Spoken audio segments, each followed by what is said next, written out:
Alrighty, everybody. Thank you for tuning in to the 13th iteration of the Konoha Companion. This is Joshua, and I'm your Konoha Companion.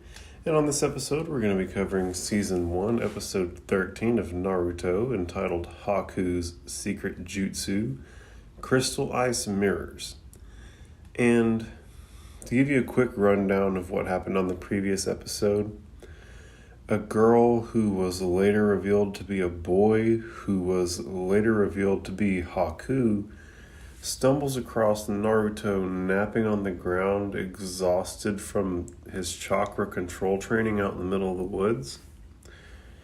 They have an interesting conversation throughout the episode, the primary point being that having someone you cherish and protects makes you the strongest. Like, when the person that you cherish is in danger, you can do extraordinary stuff to protect them.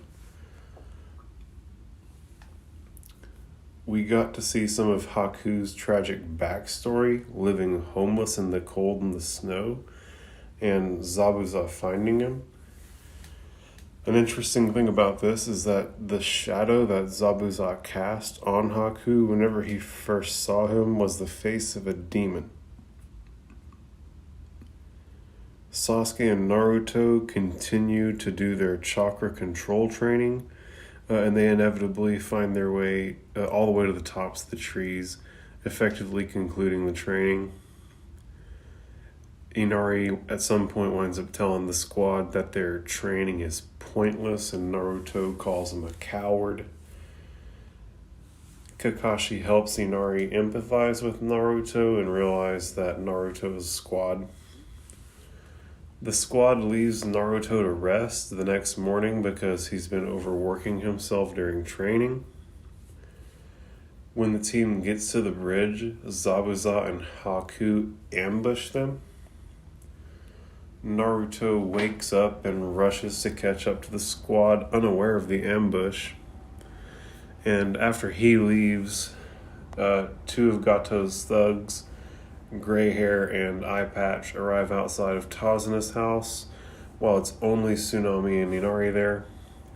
And that's the episode ends with Sasuke slaying some of Zabuza's water clones and Zabuza acknowledging Sasuke's growth and the showdown intensifying, right? And so this episode starts up at Tazana's house, where Tsunami is yelling for Inari, and the two of Gato's thugs show up outside of her house. The one with the gray hair and the beanie, and the one who has the eye patch and no shirt and tattoos. They're also the two thugs who accompanied Gato to the confrontation with Zabuza, who were disarmed by Haku. They unsheathe their swords, and the scene migrates to the bridge, right? And so obviously these are the killers, right? Like, this is the dude in the gray, the dude with the gray hair literally killed Kaiza in front of everybody. So he's a literal executioner, and they're standing outside of the house, and there's no one there to protect them. So things are really rapidly approaching something bad happening over there. When Team 7 minus Naruto are on the bridge, they slowly begin to get surrounded by a thick fog. And Kakashi remarks on the mist and exclaims for Sasuke and Sakura to get ready, who both take more defensive stances. Kakashi then says, "I knew he was still alive, he just couldn't wait for round 2. Sakura then says, "Kakashi-sensei, it's Zabuza, isn't it? This is his hidden mist jutsu." It shows us a close-up of Sasuke, and you can hear his heart beating loudly.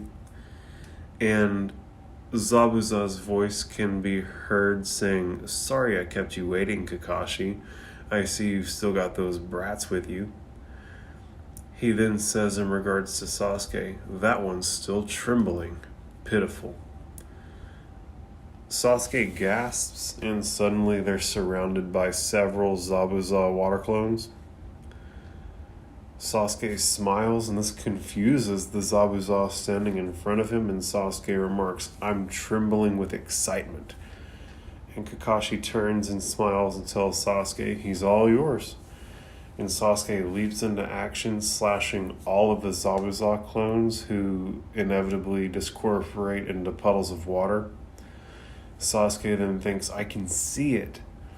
And Zabuza's voice can be heard saying, ooh, so you can see their water clones, huh? The brat's improving. And this is an improvement from the dude who panicked last time and almost killed himself because the pressure was too much. I'm never going to let that dude live that down. Always remember that the first big fight Sasuke was in, he almost damn near killed himself because it was too much pressure. And at this point, the real Zabuza and Haku step onto the bridge, and Zabuza remarks, it looks like you've got a rival, Haku. To which Haku responds, so it seems. It takes us back to Naruto, who is sprinting through the trees, who says aloud as he leaps from limb to limb, I hope I'm not too late. It then takes us back to the bridge where the standoff is continuing, and Kakashi says aloud, well, so I had it right. It was all an act, with a cute little mask. Sasuke calls Haku a big phony and laughs, and Tazuna chips in, so I guess all of that being a tracker ninja protecting his village was a bunch of bull. Kakashi adds, they look pretty chummy to me. I'd say they've been pulling scams like that for a long time. Sakura chimes in, he's got some nerve, facing us again after pulling that trick. And Kakashi adds insult to injury, hiding behind a mask. Who does he think he's fooling? And Sakura laughs and says, speak for yourself, sensei. And I love that these fools are like standing here having a roast battle before the fight, like it's a late 90s freestyle rap battle. Sasuke comes in and says, that's it, I'm taking him out. Who does he think he's fooling, hiding behind that mask like some sort of clown? And Sakura blushes and remarks, Sasuke, you're so cool. And Kakashi sees this happening and thinks, wait a second, didn't I just say that? She'll never change. And it's fun how Sakura is so on the Sasuke bandwagon. She's oblivious to everything else. Kakashi literally just said the exact thing that Sasuke just said, and he didn't get the cheerleader treatment like Sasuke did. Haku says to Zabuza, in regards to Sasuke, he's impressive. Even though they were just 1/10 the strength of the original water clone jutsu, he did destroy them all. Zabuza remarks, that move still gave us the first advantage, now use it. And Haku says, right. And real quick, I think it's neat that those clones were 1/10 the strength of the original water clone. So it's obvious that there's some type of mechanic going on the back end that controls how strong these water clones are that Zabuza's making. Maybe he can just choose to make them individually real strong. Maybe if he makes a bunch of them at once, he can only equally distribute strength and chakra to them. I don't know, but there definitely seems to be, there's factually a varying amount of strength that these clones can possess. And whether that's something that's intentional or whether that's a result of how many he's making, there's no telling at this point, but there's definitely something happening there. Haku at this point rushes towards Sasuke, spinning like a tornado, and Sasuke thinks, what's this? And Haku continues to approach, and Sasuke smiles, and the title screen comes in, and Naruto reads aloud, HAKU'S Secret Jutsu, Crystal Ice Mirrors. The scene then migrates to the two thugs outside of Tazuna's house, busting down the front door, and Tsunami is standing in the kitchen and is shocked by the men busting into her home. The thug with the gray hair and the beanie says, so you're Tazuna's daughter, huh? Too bad. You'll have to come with us, now. It then shows Inari washing his hands in the bathroom, and he can hear a loud banging noise in the house and Tsunami screaming that startles Inari. It then shows Inari rushing into the kitchen and yelling for his mom, and Tsunami is being in the process of apprehended, and frantically yells, "No, don't come out here, run away, hurry." And the thug with the eye patch tells Inari not to move and asks the one with the gray hair if they should take Inari in as well. The gray-haired thug responds, "No, Gato only wants one hostage." And Inari thinks to himself, obviously terrified, "Hostage?" And the thug with the eye patch goes, "All right, let's waste him." And Inari cowers behind the wall, and the thug unsheathes his sword, laughing maniacally when suddenly Tsunami yells, "Wait!" And the thug turns and looks at her, and she pleads with him not to hurt her son. "He's just a boy. I'll do anything. Just please don't hurt him." And the thugs kind of loosen up a bit, and the one with the gray hair yells to Inari, "It looks like your mom came through for you, kid. Lucky."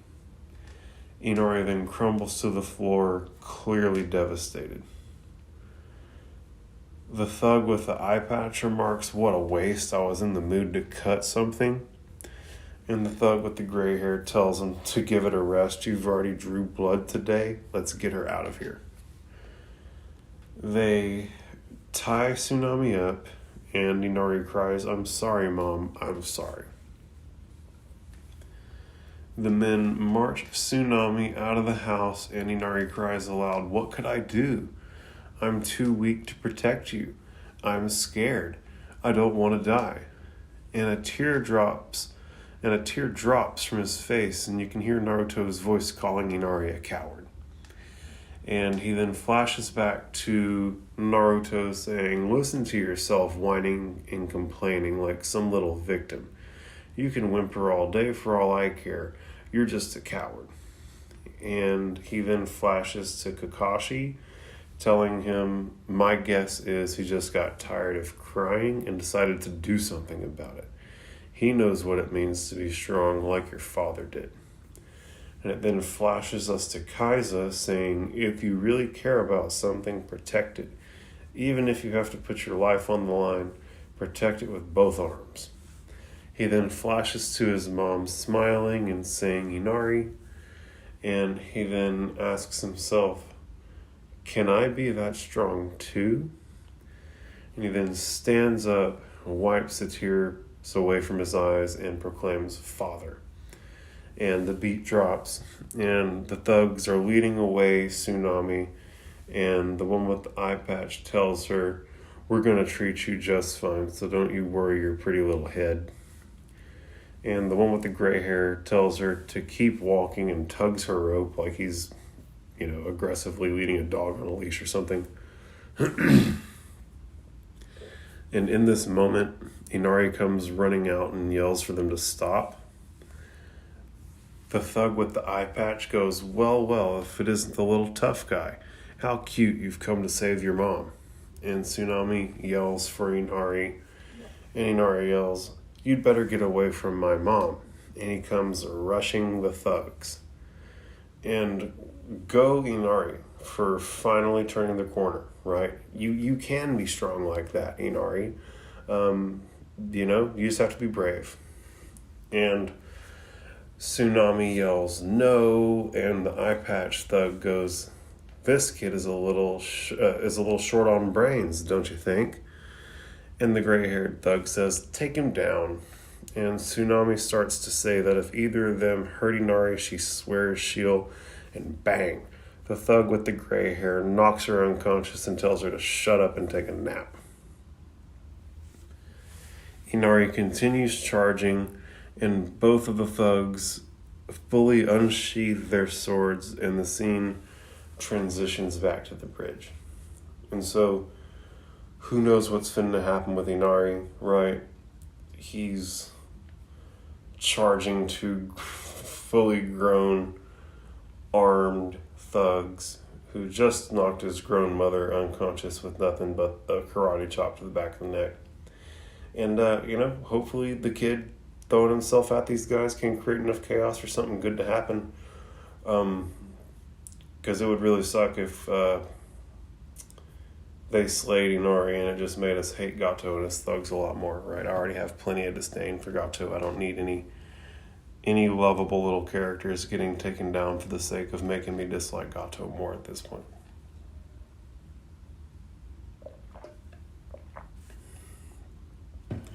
So on the bridge, Sasuke and Haku are in a stalemate, right? Sasuke has his kunai out and Haku has his Senbon out, and they're literally like weapon on weapon in a stalemate. And you'll remember the last thing that we saw was Haku hitting Sasuke with the Tasmanian devil treatment, coming at him spinning. And Zabuza, watching this unfold, thinks to himself, so he can keep up with Haku's speed, huh? And Kakashi then yells out for Sakura to cover Tazuna, to stay close to him, and to let Sasuke handle this. And during the stalemate, Haku tells Sasuke, we want the bridge builder, not you. If you back down, I won't have to kill you. Sasuke tells him to save it, and Haku tells Sasuke that he's making a mistake. You won't be able to keep up with my speed. I've gained 2 key advantages. And Sasuke asks, yeah, what are they? And Haku obliges and tells him, first, we're surrounded by water. Second, I've blocked one of your hands. Therefore, you only have one free hand to defend yourself. And Haku then raises his free hand and casts a series of hand signs. And Sasuke thinks, what, with only one hand? And even Kakashi sees this and remarks internally, hand signs with a single hand? I've never seen that before. Haku finishes throwing his hand signs and says, Secret Jutsu, 1,000 Needles of Death. And he stomps his foot on the ground and it creates an emanating field of mist, right? And Zabuza sees this and questions to himself, he doesn't want to kill the kid. Does he mean that? And Sakura calls out for Sasuke, and suddenly all of the mist that is now surrounding Haku and Sasuke turn into needles. Kakashi gasps at the sight of this, and Sasuke thinks to himself, remember the training, focus. He then flashes back to when he was doing the chakra control training where he was running up the trees, and he then thinks, summon my chakra at once.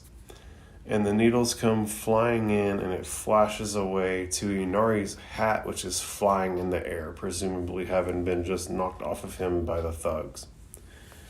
And it shows the thugs sheathing their blades, and suddenly the figure they slashed turns into a log, right? And the thug with the gray hair yells, a substitution jutsu. And the other thug proclaims, the woman, she's gone.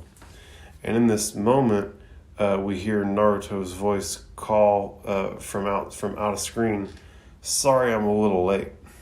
And the thugs turn and see Naruto, who has Inari in his arms and is laying Tsunami down. And they yell, who's that? And Naruto responds, you know heroes usually show up at the last minute. And Naruto got his heroic entrance. I mean, literally one of the things that I was curious about at the end of last episode was seeing if Naruto was going to get his heroic entrance at the bridge, right? So he got his heroic entrance, although maybe not in the place where I thought it was going to be. But go Naruto, got a heroic entrance, man. That's dope. And at this point, the beat drops and Inari opens his eyes and exclaims, Naruto, it's you. And Naruto asks triumphantly, who else? And he looks down at Inari and gives him a big smile and tells him that he did great. And Inari is obviously, starstruck and confused by this. And Naruto tells him, when you charged, they forgot about your mom for a minute. That gave me the chance to use a cool jutsu to get her away from them. Inari then asks Naruto how he knew these samurai guys were coming here. And Naruto explains that in the forest he found a boar that had been attacked, and the trees around that were all cut up, like someone had been practicing with a sword or something. The cuts led back toward the house, so he followed them there. And I love the little animation that they use to show Naruto discovering the boar, the cuts in the trees, and thinking to follow them. It's a cute little animation, and yeah, no, I like it. It's a neat little change of pace. He literally just saves someone from getting kidnapped and all kinds of heroic shit, and they're having this like cute little digression into Naruto's thought process, and it's kind of silly how they depict it. Inari remarks that was really smart, and the thug with the eye patch interrupts, "Blah blah, it's just one of those puny ninja brats Tazuna hired." To which the other thug responds, "Get him!" And the thugs come rushing Naruto. And Naruto throws shuriken at them, which they deflect with their swords. And the thug with the gray hair exclaims, "Try something else." And Naruto stands, smiles, and laughs and says, "I did." And the thug with the eye patch yells, "I want him, he's mine." And in this moment, Naruto's shadow clones counterattack them from the side and knock them both out. And Inari, shocked, yells, "You did it." And, he did. Naruto did do it. Shadow clone jutsu coming through in the clutch. Somehow, the dude with the bright orange jumpsuit finds a way to be sneaky. Every time. Naruto yells back to Inari, "Yeah, believe it," and puts his fist out for a fist bump. And Inari smiles real big and laughs and yells, "That was so excellent, like a real ninja." And Naruto laughs and calls Inari a twerp and reiterates, "I am a real ninja, that's what I've been telling you." And they share a huge laugh. And the scene takes us back to the bridge where Haku's 1,000 needles of death are rapidly closing in on Sasuke, who's still gridlocked with Haku with one arm, but is now throwing his own hand sign with his free hand, and he's thinking to himself, "Summon my chakra at once and direct it to my feet," and the needles all converge in a plume of smoke that sends Haku flying backwards. And Haku looks back to where this transpired and yells, "He vanished." And in this moment it shows Sasuke flying through the air, and he throws several shuriken at Haku, which Haku avoids. And when Haku gathers his footing, Sasuke appears behind him and says, "You're not as fast as you think. From this point on, you'll be the one defending against my attacks." And they split and come together again, and Haku blocks Sasuke's attack with his arm, but Sasuke flicks the kunai with nothing but his fingers at Haku, which forces Haku to squat down to avoid the kunai, where Sasuke is waiting to throw a roundhouse kick to the face, which connects and sends Haku flying back to Zabuza's feet. Slick little move. Several times now where Sasuke has done stuff like this, where he comes in with an attack and he kind of leads the dance and puts you in a position where he knows where you're going to have to be, right? He attacks you so violently that, he knows that there's only one way for you to counterattack, and he's got something waiting for you, right? He's done it a couple times. He did it to Kakashi with the bells, and now he did it here by, occupying his arms with the attack and then flicking the kunai at him and knowing that his arms were occupied. And so he'd have to dip down to avoid the kunai and having that roundhouse kick waiting for him there. Zabuza is clearly shocked by this and thinks to himself, "It's not possible. No one's faster than Haku." And, damn it, man, don't sleep on Sasuke. The dude is at the top. The dude ain't at the dude is not at the top of the class for nothing.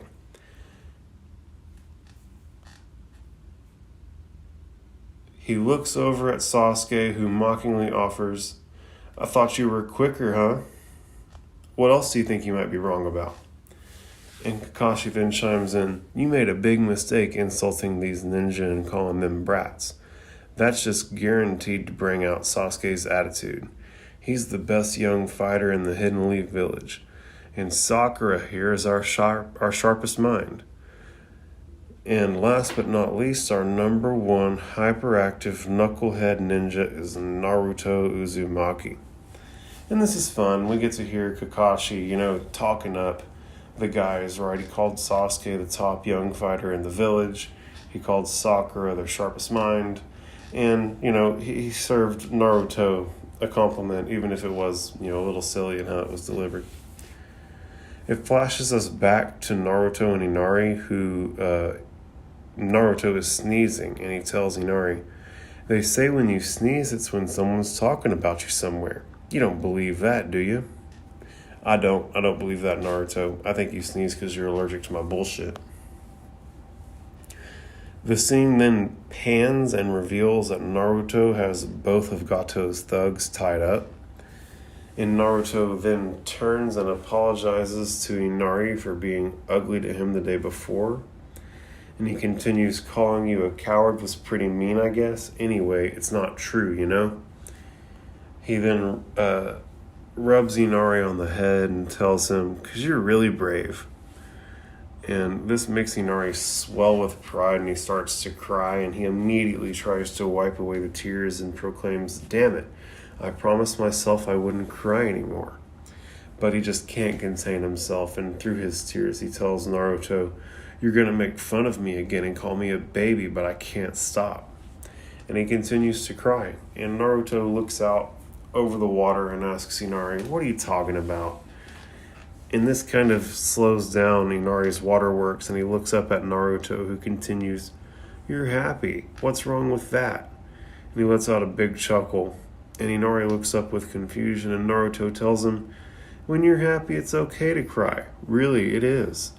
And smiles at Inari real big. And Inari's waterworks start back up, and he says, "Naruto," who then turns his back and asks, "I can leave you in charge of things now, right?" And Inari confirms he's good to go, and Naruto says, "Good, then I'm going over to the bridge."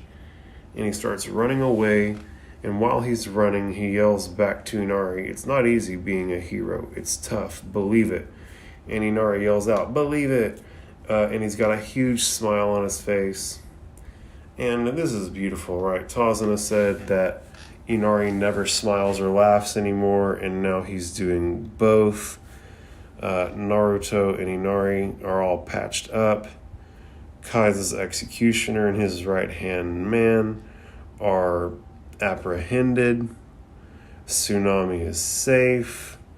Naruto is headed back to the bridge. Let's go. And the scene transitions to the bridge where Zabuza is laughing, and he tells Haku, "If you keep going like this, we'll be the victims instead of them. Get on with it." And Haku stands up and says, "Right." And suddenly a field of blue chakra begins to emanate from Haku like blue fire plasma. And Sasuke sees this and remarks, "What's that?" And Haku tells Sasuke, "I'm sorry it's come to this." And Sasuke then remarks on how the air has suddenly gotten very cold. And Haku slowly casts a hand sign.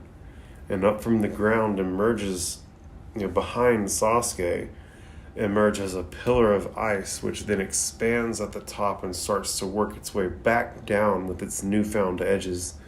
And it's clearly making a big sheet of ice.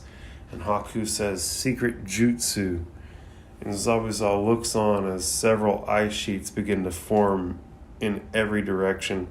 And Sasuke looks around worried, and it reveals that he's now surrounded by these sheets of ice. And Haku exclaims, "Crystal ice mirrors." And the sheets of ice crystal begin to glow with white light. And Kakashi sees this and thinks, "What is that? How does it work?" And so this is obviously something he's never seen before also, right? He's never seen someone effectively cast hand signs with one hand, and he's never seen this particular type of jutsu before. So, man, Haku is a very special character.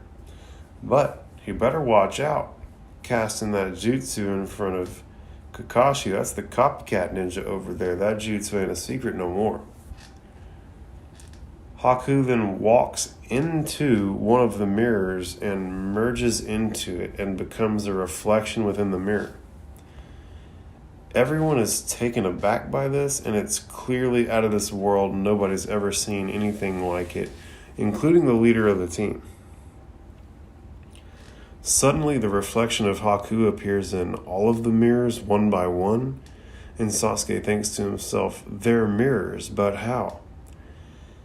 And Kakashi groans and runs towards the mirror dome to help Sasuke, and Zabuza heads him off and tells him, if you enter this fight, you fight me. Your boy has no chance against that jutsu. He's finished. And it then shows Sasuke in the mirror dome in a defensive stance, and Haku slowly, calmly says, now we'll begin, and I'll show you what speed really means. He then draws his Senbon and starts throwing him at him from different directions within the dome. And it's a literal, overwhelming blur of Senbon from every direction, and all Sasuke can do is really turtle up. Sakura screams with worry from the sideline for Sasuke, and it then shows Kakashi and Zabuza having their little standoff where Zabuza tells Kakashi, just try and help him, and I'll kill the other two in a heartbeat, referring to Tazuna and Sakura. It then shows us a close-up of Sasuke, who's still turtled up in the mirror dome, being assaulted in every direction by Senbon. It then takes us back to Sakura, who tells Tazuna, I'm sorry, I can't stay with you, forgive me. Tazuna tells her he understands and for her to go now. She then picks up her kunai and rushes in to save Sasuke. And Kakashi sees this out of the corner of his eye and thanks Sakura. And in this moment, Sakura leaps into the air and yells, take this. And she throws a kunai, and Haku catches the kunai out of midair like he's not in the mirror anymore. And this is now the third time someone has caught a thrown ninja weapon out of midair in this show, if my count is correct. And it then shows us Sasuke, who's no longer being bombarded by Senbon, suddenly collapse. I guess if Haku's body is busy doing things other than attacking, it can't keep throwing Senbon in the dome because the Senbon assault stopped when he caught the kunai. Maybe there isn't a relationship between correlation and causality, but I choose not to believe in coincidence, right? We're going to see how it all pans out. Haku twirls the kunai and Sakura exclaims, he caught it! And Sasuke trembles on the ground and looks up at Haku, and suddenly from behind, a shuriken comes flying in, making this like twisting, bending, arcing path, and it binks Haku right in the face, which is protected by his mask, but it then shows that Haku was leaning out of one of the mirrors in order to catch the kunai, and getting hit with the shuriken knocks him out, or at least stuns him, and he falls out of the mirror. And everyone looks on kind of confusedly, not knowing exactly what's happened, and Haku groans and sits up, and with a huge plume, and then a huge plume of smoke appears on the bridge, and Sakura thinks, who is it? And Sasuke thinks, what a fool, such a show-off. And Haku stands up and exclaims, #1 hyperactive knucklehead ninja. And it reveals a huge gouge on Haku's mask, and the beat builds, and the smoke clears, and it's Naruto, and he announces, Naruto Uzumaki is here. Yeah, believe it. And the beat drops, and the episode ends. And so, this is so much fun, right? Naruto got 2 dramatic, heroic entrances in this episode. Not only did he get a surprise one that I hadn't been expecting, but he also got the big one on the bridge, and that's where they left us off on the cliffhanger. So that's a particularly palatable ending for me. I'm into it. I can't wait to see how the rest of the fight goes. Now the team is together, and the playing field has been kind of tilted in the favor of Team 7 now, or maybe it's just evened out. Hell, we don't know exactly what the talent level of Haku is. We know he's doing all kinds of crazy shit at this point. On the subject of the crazy shit that Haku was doing, his secret jutsu is wild. He had the 1,000 Needles of Death secret jutsu, which, meh, right? Sasuke, avoided it like it wasn't shit. But this Crystal Ice Mirror's secret jutsu is definitely nothing to fuck with. And it seems like Haku was toying with Sasuke in there, because Sasuke was clearly turtled up and unable to dodge. And if you think back, Haku has the aim, right?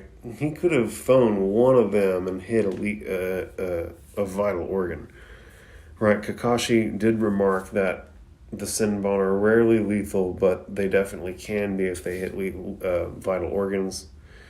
And we know that Haku has that level of accuracy. He was able to hit Zabuza's pressure points from, a tree across the way in his neck. So I wonder if he was just toying with Sasuke. I wonder if he really just likes causing the pain, and he was being weirdly satisfied by just scraping Sasuke up in every direction, or if there's a particular reason why he didn't, at least one of those thousands of Senbon that we saw get thrown at Sasuke didn't find their way to a vital organ, even whenever Sasuke was effectively incapacitated and couldn't dodge, and it would have been easy for Haku, I feel like. Haku also apologized to Sasuke when he got serious and busted out the secret jutsu, so maybe Haku's just trying to beat him into submission. He doesn't want to kill him. He did say that if you back down, we don't have to kill you. So maybe he's just trying to alpha this fool into being I quit, so that they can just take Tazuna and they don't have to really kill anybody. Or maybe he just really loves to cause lots of pain. We're going to see. Wild how this whole situation has devolved into a ninja Mortal Kombat style fight, right? You'd think that a Zabuza clone would sneak attack Tazuna from range and just get the job over with, right? The job of Haku and Zabuza is to kill Tazuna, right? But it definitely seems it's more or less just devolved into these guys settling a ninja beef. Naruto got to save the day and saved Inari and Tsunami, but only after Inari finally hit the point where he decided he'd risk his life to protect the things he cares about, and chases after the thugs who had just captured his mother. And go him for finally turning that corner, right? He's been a coward up until this point. Naruto apprehended two of Gato's biggest thugs, right? The gray-haired thug, who seems to be Gato's primary enforcer, who executed Kaiza, and his right-hand man, the thug with no shirt, tattoos, and an eye patch. And so, justice for Kaiza, the last set of ninja who we saw tied up by anybody from Team 7. We never heard from them again. So, presumably, these guys will never be heard from again unless something bad happens. I hope those dudes rot. Inari finally smiled and laughed, and that's great, man. I'm super happy that he's turning these corners and he's able to be happy again. I love that Naruto just couldn't stay home while his teammates were out putting their necks on the line. I also love that Naruto was clever enough to realize what he'd happened across when he saw the slashed up hog in the trees that had been slashed up like someone had been training with their sword. And I also love that he had the cleverness to follow that back and protect everybody. There was a point where Haku mentions that Zabuza's water clones that Sasuke took out at the beginning of the bridge ambush were only 1/10 the strength of a normal water clone. So that's neat to know these guys can control or maybe there are influences outside of their control that dictate how much chakra and strength that each clone can get. I wonder how that all maths out. I hope that we get a more thorough explanation on how that all works in the future, hopefully soon. And, to put a bow on this, I'm definitely looking forward to seeing what happens with Inari now that he can be a happy kid once again and he's found his courage. And I'm definitely looking forward to seeing what happens with the rest of this fight. And with that, everybody, I'm really looking forward to covering the next episode with you guys. I'm Joshua. I'm your Konoha companion. Please participate in the comments. Let me know if I missed anything or if there's anything that you think is important that should have been talked about. Like and share the memes. Be friendly. Let's build a community. The whole point is to be friends. And again, guys, thank you all so much for listening. I'm really looking forward to covering the next episode with you. Have a great night.